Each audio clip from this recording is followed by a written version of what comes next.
5औं दिनमा छौँ र 14औं श्रृङ्खलामा छौँ। यहाँ सबैलाई हार्दिक हार्दिक सम्मान छ। यो महोत्सव 11 गतेसम्म सञ्चालन हुनेछ। तपाईँहरूको माया र तपाईँहरूको सद्भाव यो महोत्सवमा रहनेछ। यही महोत्सव पहिलोचोटि आयोजना गर्दा युनाइटेड पुरस्कार छ र यहाँहरूको बिचमा शिक्षा र स्वास्थ्य त्यसै गरी खेलकुद हरेक क्षेत्रमा यो क्लब अग्रणी भूमिका खेलेको छ। यो क्लबलाई अझै पनि हार्दिक शुभकामना व्यक्त गर्दै एउटा गीत थियो मैले 2 वर्ष पहिला गाएको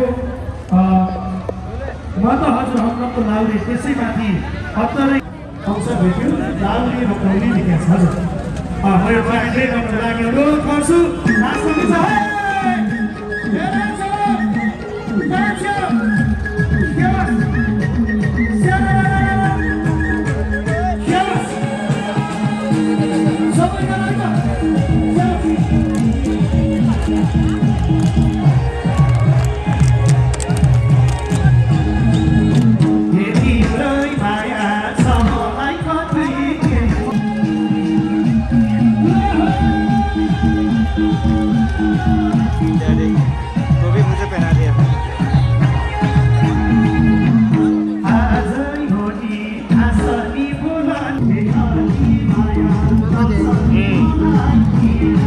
मुझे पहना दिया डैडी ने।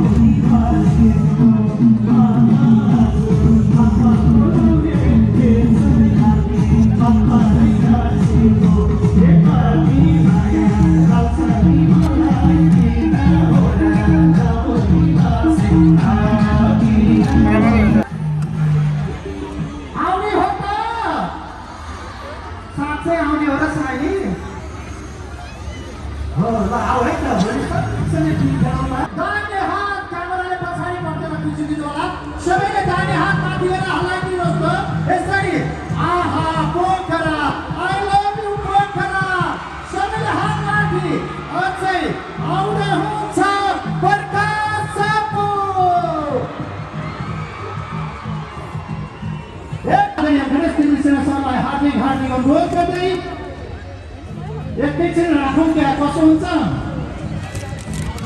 हुँदैन भन्ने हात मार्दैन हुँदैन भन्नुहोस् त छिट्टोभन्दा छिट्टो जानु छ।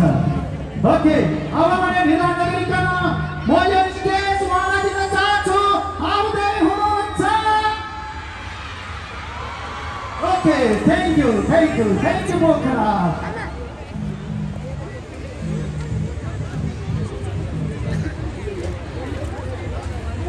नमस्ते पोखरा। तपाईँहरूलाई चोलेन्द्र दाइले एकदमै जोसाइरहनु भएको छ त्यसैले मैले धेरै दुःख दिदिनँ तपाईँहरूलाई। तैपनि म आइसकेपछि अलिकति अलिक पर बाटोसम्म सुनियोस् भनेर। नमस्ते पोखरा। धेरै धन्यवाद छ यो न्यानो स्वागतको लागि यो भव्य उपस्थितिको लागि। मैले मेरो जब आदरणीय चोलेन्द्र दाइले एउटा भिडियो पठाउनु भयो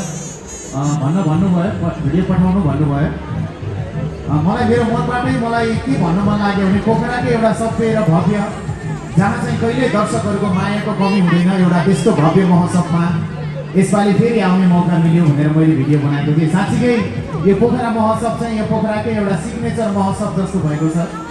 तपाईँहरूको माया तपाईँहरूको उपस्थितिले 14औं पटक भइरहँदा पनि यतिकै साथ र माया यो पोखराको महोत्सवले पाइरहेको छु। म सम्पूर्ण युनाइटेड क्लबलाई हार्दिक बधाई दिन चाहन्छु। उहाँको लागि ताली बजाइदिनुहोस् न एकचोटि। लोकबहादुर थापाज्यू, अध्यक्षज्यू, सांस्कृतिक संयोजक गणेश सर लगायतको सम्पूर्ण टिमलाई धेरै धन्यवाद दिन चाहन्छु र यसभन्दा अगाडिका सम्पूर्ण कार्य समितिलाई आभार व्यक्त गर्न चाहन्छु। तपाईँहरूले यो महोत्सवमा यहाँसम्म लिएर आउनुभयो। अगाडिका पोखराको लागि आउनु होइन पोखराबाट आफ्नो करियर सुरुवात गरेको कलाकार, यस्तै मञ्चहरूमा डोरी खेल्दै हिँडेको कलाकार, यही पोखराका डोरी साँझहरूमा 2-4 महिना काम गरेको कलाकार। त्यसैले म पोखरीको लागि नयाँ होइन, म तपाईँहरूको लागि नयाँ होइन, तपाईँहरू पनि मेरो लागि नयाँ होइन। आफ्नै घर जस्तो लाग्छ, आफ्नै ठाउँ जस्तो लाग्छ। त्यसैले अलिकति यहाँ आएर गीत गाउँदाखेरि नर्भस भए जस्तो, शरम लागे जस्तो, लाज लागे जस्तो पनि हुन्छ।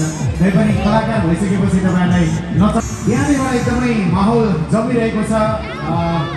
आदरणीय जीवन दाहाल दाइले पनि तपाईँहरूलाई एकदमै मनोरञ्जन प्रदान गर्नुभयो। मङ्गलम कुण्डलिकाक्ष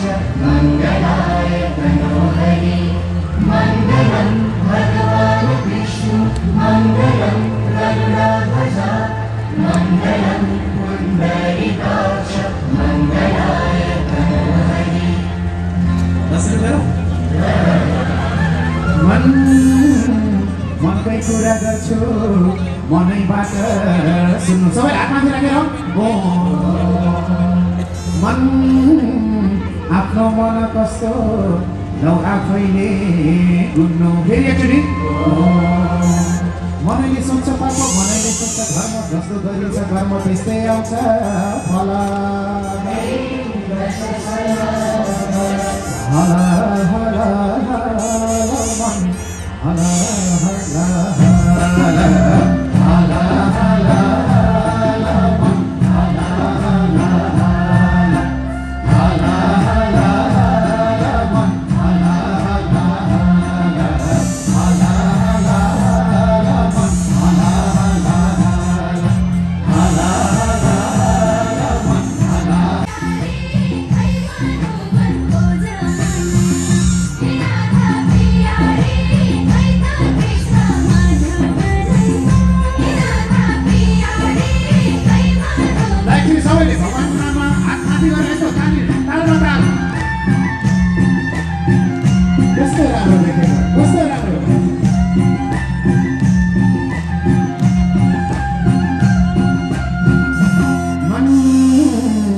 मनमै हुन्छन् कृष्ण मनमै कंस पनि सबैले ओ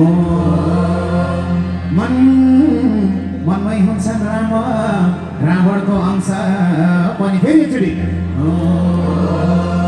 मनैले सोच्छ पाप मनैले सोच्छ धर्म जस्तो गरिन्छ कर्म त्यस्तै आउँछ फल अब एकचोटि छाती मात्र राख्ने हला हला हला मन हला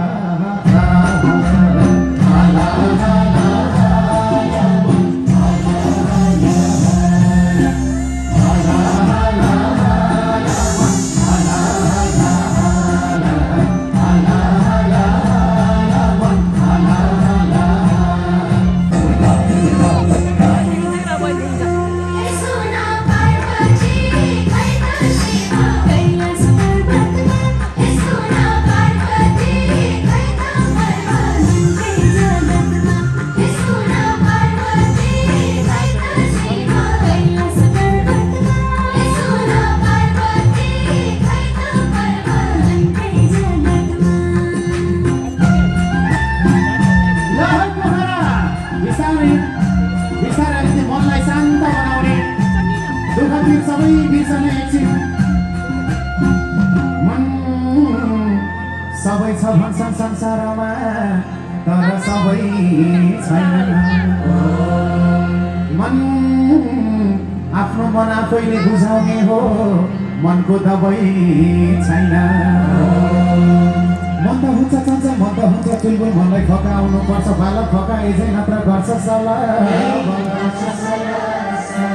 हला हला हला मन हला हला हला हला हला मन हला हला हला हला हला मन हला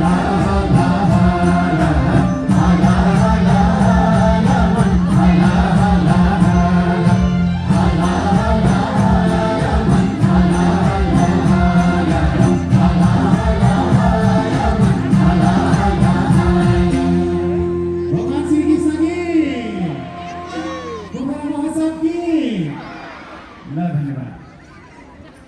यसरी कहिले काहीँ आफ्नो हेलो हेलो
सैमा आउँदा बाटा सैमा लाउन खोज्दा सिन्दुराको भाँडो खस्यो भुइँमा यतातिर भाँडो खस्ने उता परम जाने पिरानो त्यो मुलुकमा कसरी भाँडो परदेशी हुँदैन हे फर्किने आसमा के रहेछ जिन्दगी भालो हे